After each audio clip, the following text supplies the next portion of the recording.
Every once in a while, I realize that I have lived my life for a sacred moment. This is one of those moments.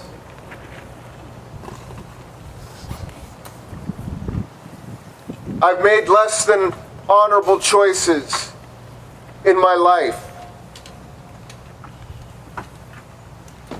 And I'm here today to thank the chaplain for covering my back there.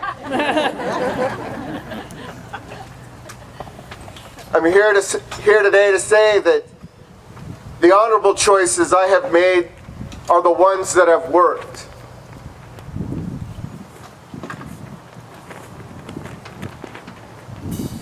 Honor is not just for the elite. In fact, honor among the common man, to me, is the sacred honor that our founding fathers were talking about. That honor that is within we, the people. On this day, it is my honor to recognize and acknowledge the honor that inspired every service member that is represented by the flags that are all around us. Today, it is my honor to be present to the truth, the feelings, the significance, and the passions that are expressed by each and every single one of you in your presence here today. Each and every single one of you, and all of your mistakes, and every single one of your victories, no matter how small, brings honor to us all.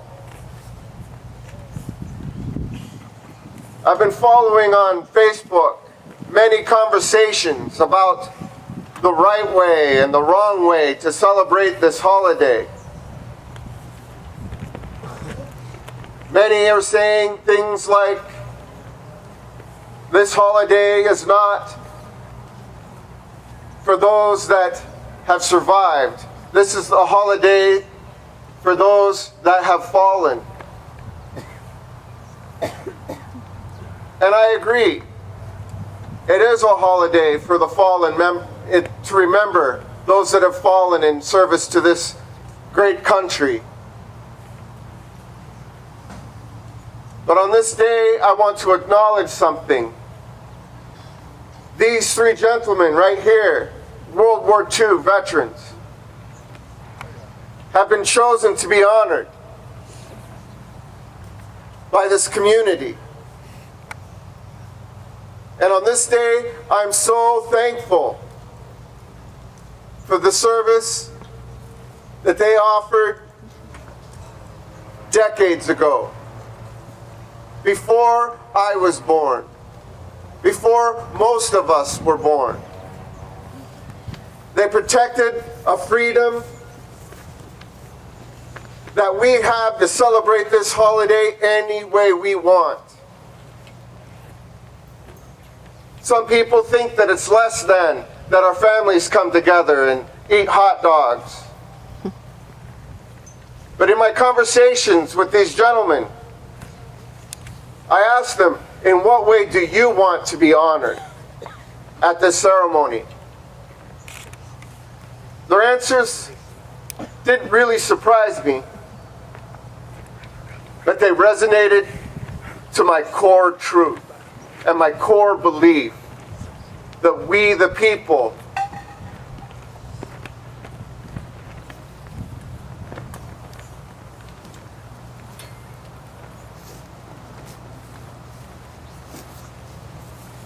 have endured immeasurable pain.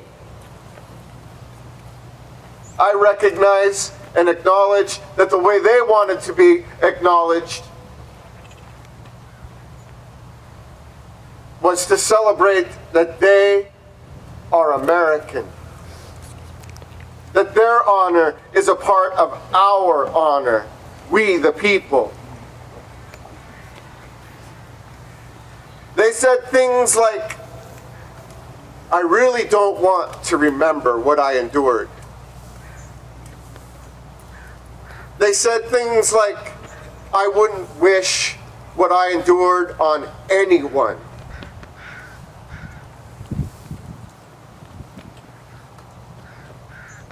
What kind of person raises their hand and swears to defend the Constitution of the United States of America against all enemies, foreign and domestic? What kind of person puts their life on the line for someone that would burn a flag? What kind of person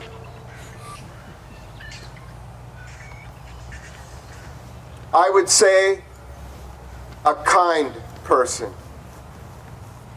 A person who honors their fallen comrades by choosing to live a life fully and abundantly full of love, empathy, and compassion. The kind of person that would endure a worldwide enemy of hatred, of dismissal of humanity. That kind of person, an American. We are the people. We are all of our stories, told and untold. We are all of our mistakes, and we are all of our victories, no matter how small. That is who we, the people, are. On this day, I celebrate the lives of these three gentlemen that have lived a life full of love of country, full of love of family, full of love for community, an abundant life. In honor of every flag that's flying here today. They filled their lives up with love. They filled their lives up with compassion. Just ask their family members. These three gentlemen are a representation of every person that has ever supported another veteran, every family member that has endured the loss of someone's love. On this day, we celebrate an amazing future. On this day, we celebrate an amazing future of equality, of a whole bunch of love that flows between each and every single one of us. On this day, we celebrate not the eliteness of honor, but the abundance of honor that flows through each and every single one of us. On this day, we celebrate that all around us is an abundance of honor just waiting to be recognized and acknowledged. I'd like to conclude this keynote address with a composition that was written long before I knew these gentlemen existed. But I sincerely believe that this piece was written for them. It was inspired by a gathering at the University of Lethbridge in 1983. Native elders met to address substance abuse on reservations and reserves throughout North America and Canada. They looked at all the causes and effects of drug abuse. Their conclusion was, the hurt of one is the hurt of all, and the honor of one is the honor of all.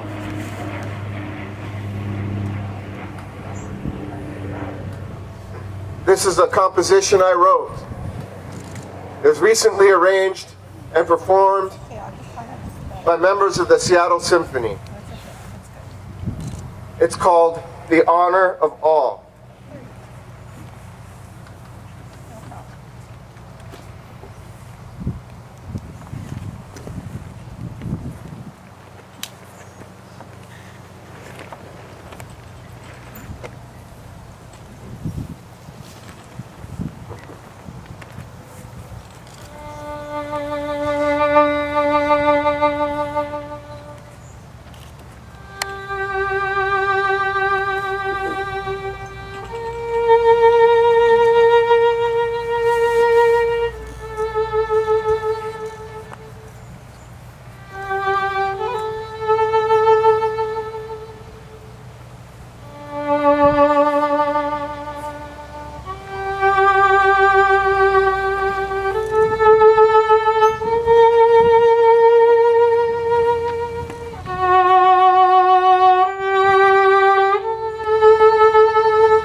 I'm presenting these gentlemen 3 honor coins. Each honor coin has on it, the honor of one is the honor of all.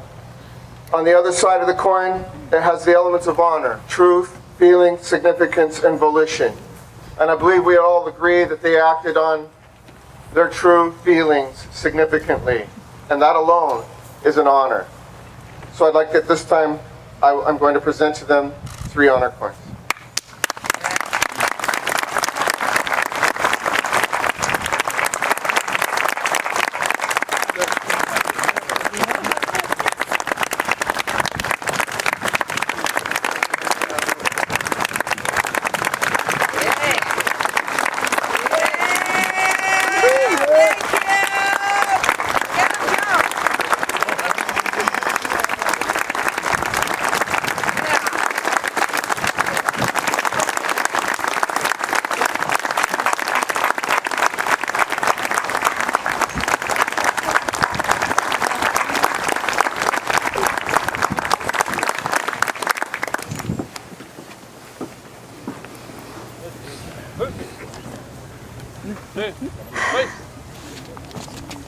Thank you, Swil Kanim. Thank you. 2, hold. Right, face. All right, rest.